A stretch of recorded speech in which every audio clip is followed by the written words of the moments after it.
Treta! Pastor César Cavalcante deixa o pastor Transformer Felipe Freire sem respostas em debate sobre igrejas inclusivas. Me apresenta um texto bíblico para você afirmar isso. Assista até o final. O pastor César Cavalcante deixa Felipe Freire, que é intitulado pastor em uma igreja inclusiva, sem resposta em seu programa de debates. Quando você diz assim, olha, Deus me fez nascer assim, e eu não acredito que se eu nasci assim, então é contra o que Deus... Vamos lá. Eu disse há pouco e você tinha concordado. Todos nós nascemos pecadores. Sim. Todos nós nascemos pecadores. Lugar de pecador é aonde, Felipe? Lugar de pecador é no inferno. Pronto. Então todos nós merecemos o inferno. Eu nasci merecendo o inferno, você nasceu merecendo o inferno. Sim, todos nós. Não somente por conta da sexualidade, mas por conta da nossa natureza caída. Sim. Que inclui a sexualidade também, mas a sexualidade é um ponto, mas tem vários outros. Então, todos nós nascemos pecadores. Então, isso desfaz essa sua fala que você diz assim, mas por que Deus me faria com desejo, não sei o que, para ir para o inferno? Então, nós nascemos assim, nós nascemos pecadores. Para nós, o pecado é natural. O que é natural para nós é pecar. Assim como a respiração aeróbica que a gente faz é uma coisa natural, então você não sabe quantas vezes você respirou hoje. Você não sabe, você não pensa assim, agora eu tenho que encher meu pulmão, agora eu tenho que esvaziar. Não, porque isso é natural, faz parte da nossa natureza. O pecado também faz parte da nossa natureza. Então nós nascemos pecadores. E os cristãos são novas criaturas, por isso eles precisam abandonar o velho homem com tudo que ele traz, mesmo que esse velho homem tenha nascido com uma inclinação de ser alcoólatra, ou homossexual, ou qualquer outra coisa. Quando Jesus falava aos seus discípulos, ele não prometeu facilidade nesse mundo. Pelo contrário, ele disse que nós precisamos entrar pela porta estreita. Mateus 16, 24 diz assim, então Jesus disse aos seus discípulos, se alguém quiser vir após mim, renuncie-se a si mesmo, tome a sua cruz e siga-me. Como eu disse há pouco, a área da sexualidade é um desafio, não só para o homossexual. Até acho que pode ser maior para o homossexual, mas também é um desafio para o heterossexual. Também é um desafio para a pureza sexual, é um desafio para todos. Você está entendendo? Não é só para você. Como que você coloca, se você nasceu pecador e entende isso e concorda, então como que você coloca a sua opção sexual acima do que Deus está dizendo? Porque nós temos textos claros onde Deus está dizendo, isso aí é uma abominação. E aí agora é uma decisão. Você concorda com Deus ou discorda? Então, pastor César, olha só. O senhor traz elementos aqui interessantes, né? Primeiro que, ressignificando a fala e respeito claramente, porque é aquilo que ele acredita e eu não estou aqui para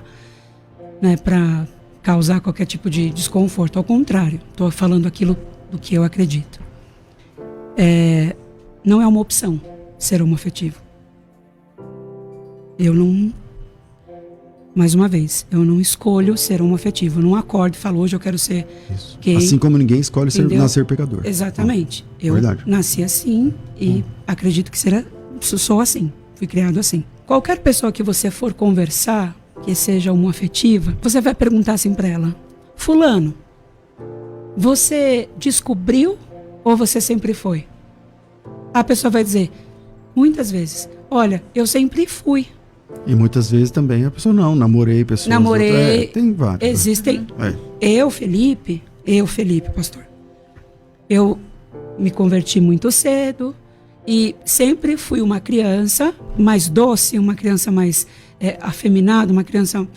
e minha mãe, né, meu pai, veja bem, não tinha informação. A igreja, por sua vez, não estava preparada, como muitas ainda não estão, né?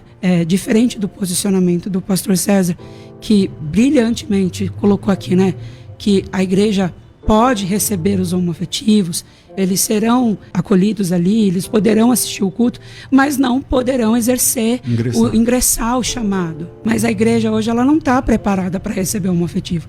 Então, assim, não se trata sobre eu ir contra a Deus, eu nasci assim. Tem um livro chamado Atração por Pessoas do Mesmo Sexo e a Igreja. Ele vai falar sobre a plausibilidade do celibato, do Ed Shawn. Ed Shawn é um pastor que tem atração por pessoas do mesmo sexo, mas ele nunca teve relação. com pessoas do mesmo sexo. E ele conta como dói, como ele sofreu a vida inteira e ele entendeu à luz das escrituras, ele quis de verdade compreender, ele entendeu o que é pecado e ele falou: Senhor, o Senhor tira desejo de algumas pessoas, mas de mim isso não mudou. Então o que eu faço pelo Senhor é me entregar no celibato. Ele nunca teve relação com ninguém, nem com homem, nem com mulher. Ele é celibatário e ele conta nesse livro 9 erros que a igreja comete no acolher da dor dessas pessoas. É muito interessante a possibilidade do celibato, caso você entendesse nas escrituras de que é pecado, ainda que você se identifique, ainda que você sinta esse desejo, mas você entendendo na escritura que é pecado, existiria amor por Jesus suficiente para você viver um celibato, por exemplo? Camila, eu acho que ninguém tem o poder de mensurar ou quantificar o amor que uma pessoa pode ter ou não para Jesus, né? Através de uma ação, de uma atitude. É que Jesus falou isso: quem me ama, obedece meus mandamentos. Negue-se a si mesmo e siga, e pegue sua cruz e siga. Então, o discipulado é amor, não tem jeito. Agora, eu penso, Camila, que assim, por que esse pastor, por exemplo, escolheu o celibato, escolheu sofrer, escolheu viver uma vida infeliz? Segundo ele, por amor a Jesus. Por amor a Jesus. O amor de Jesus me colocaria nessa condição de sofrimento? Então, eu penso, eu vou neste lugar, entende? Bom, então, vamos lá. Jesus nos chamou para sermos suas testemunhas. E a palavra testemunhas no texto grego lá é mártir. Significa que o chamado de Jesus para nós é o chamado para o martírio. Os primeiros cristãos tiveram de perder a vida por causa do evangelho. Aliás, não somente os primeiros cristãos, mas até o dia de hoje. Os últimos números, você tem aí mais de 150 mil cristãos são mortos por sua fé anualmente. Sim. Então, essa sua fala não encontra contexto na história. Porque, tipo assim, mas será que Jesus me chamaria para negar tal? Então, é justamente esse o chamado de Jesus em Mateus 16, o texto que eu li. Ele diz assim: se alguém quiser vir após mim, renuncie-se a si mesmo, tome a sua cruz e siga-me. Porque aquele que quiser salvar a sua vida, a perderá. E quem perder a sua vida por amor de mim, a achará. Pois o que aproveita o homem ganhar o mundo inteiro se perder a sua alma? Então, você diz assim: olha, não dá para saber se é ou não só no juízo. Então, não, dá para saber sim, temos a Bíblia. Se a Bíblia é a palavra de Deus, então ela tem de ser a regra.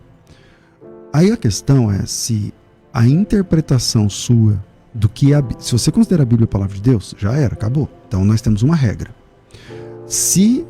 Aí vamos tratar agora da interpretação da regra. A regra é a palavra, a Bíblia é a palavra, é a regra.